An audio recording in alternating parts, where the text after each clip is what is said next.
Aksi seorang ibu membawa poster bertuliskan "Tolong, anakku butuh ganja medis" viral di media sosial. Ibu tersebut membawa poster terkait ganja medis yang diperlukan untuk pengobatan anaknya yang mengidap cerebral palsy. Aksi ibu yang bernama Santi ini dibagikan oleh penyanyi Andin Aisyah di akun Twitternya.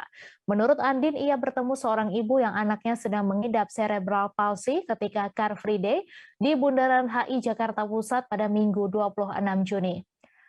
Dalam foto yang diunggah Andin, tampak seorang ibu bersama anaknya yang berada di kursi roda.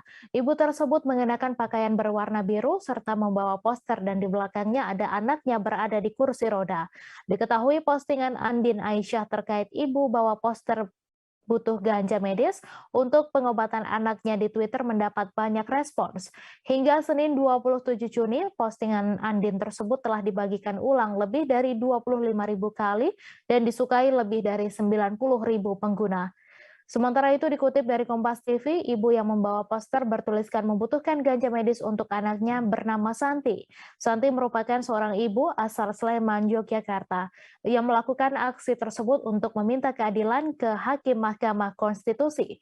Aksi perempuan itu dilakukan dengan berjalan dari Bundaran HI dan berhenti di depan gedung MK Jakarta Pusat. Sementara itu, palsi cerebral merupakan suatu keadaan yang mempengaruhi perkembangan kontrol otot dan gerak serta postur.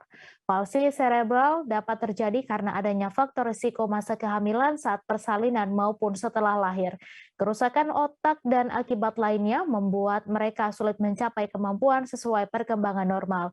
Adapun gejala lain yang mungkin menyertai cerebral palsy, misalnya kejang, perubahan perilaku dan tidur sehingga menambah keterbatasan untuk beraktivitas dan berkembang. Terima kasih sudah nonton.